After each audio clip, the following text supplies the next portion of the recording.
Selamat datang di pembahasan Joko Anwar's Nightmares and Daydreams.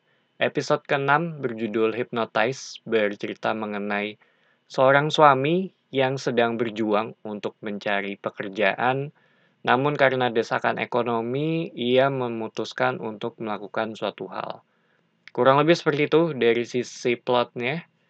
Sedangkan untuk tema yang dibawa, menurut gue ini tentang moral mengenai benar atau salah, yang bisa dibilang ini menjadi hal yang dieksplor untuk episode kali ini. Bagaimana setiap tindakan yang diambil akan melahirkan sebuah konsekuensi yang jadinya mendorong untuk menuju ke suatu titik.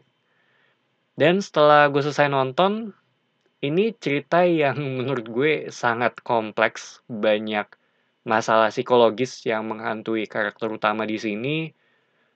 Terhitung karakter yang menarik karena menghadapi konflik batin ya, di mana ia memegang prinsipnya dan mencoba untuk bertahan dengan value tersebut. Namun keadaan terus menguji dia dan perubahan inilah yang bisa dibilang tuh menjadi masalah utama ya pada cerita ini. Cuma sisanya gua nggak bisa terlalu banyak spoiler. So far, ini episode yang gue suka karena awalnya tuh menurut gue dibuka dengan sesuatu yang drama banget. Gue bahkan berharap semoga nggak ada bumbu sci-fi atau hal-hal lainnya ya. Jadi fokusnya ya emang ada di kehidupan keluarga ini aja gitu.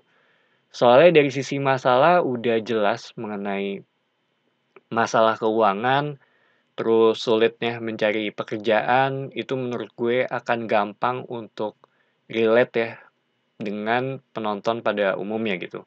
Karena topiknya ya emang ada di sekitar kita juga gitu. Dan cara mereka membawakan ceritanya juga udah enak banget sampai masuk ke bagian yang lebih dalam gitu. Baru dari sana semuanya mulai berubah. Agak ngingetin gue dengan film Lost Highway-nya David Lynch. Banyak metafor di sini dan detail-detail yang emang harus diperhatikan gitu. Jadi bisa dibilang ini lumayan kompleks dari sisi apa yang terjadi, meninggalkan banyak pertanyaan juga buat gue ke titik di mana itu aja belum selesai gue cerna, udah masuk ke bagian yang lain lagi gitu, sampai agak sedikit bertumpuk ya, tapi ini balik lagi, ini subjektif dan hal-hal yang kayak gini yang menurut gue jadinya seru sih, karena terus nge-challenge gue ya sebagai penonton. Selain itu, gue dibuat bersyukur juga setelah nonton episode ini karena gue sih nggak bisa ngebayangin sih seberapa rumitnya kalau ada di posisinya dia. Gue nontonnya aja udah stres, terutama dari sisi masalah keluarga yang dialami gitu. Itu ada satu bagian di mana kita melihat keluarga ini menjadi berbeda gitu. Itu aja sih yang bisa gue bilang ya. Dan masalah pribadinya juga yang kayak tadi gue bilang, masalah konflik batinnya ya. Cuma buat gue sendiri, poin plus ya untuk bisa atau untuk berani ya menyampaikan cerita yang seperti ini. Mungkin karena Netflix juga jadi lebih banyak target penontonnya, nggak cuma di Indonesia aja. Terhitung agak trippy, mungkin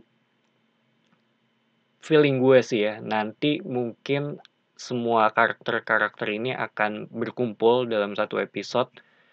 Dan per sekarang gue nonton, gue sih belum sampai episode 7 ya, episode terakhirnya. Jadi gue nggak tahu nih akan seperti apa ke depannya nanti gitu. Apakah akan menjadi tipikal series yang satu episode satu cerita dan selesai sampai di situ aja, atau semua ada benang merahnya. Walaupun gue sendiri berharap semua tuh ada satu cerita utamanya ya, karena menurut gue menarik sih dari sisi apa yang coba disampaikan di sini gitu. Sisanya nggak banyak yang bisa gue bahas ya untuk episode ini karena lebih lebih ke pengalaman nontonnya sih kalau buat gue ya.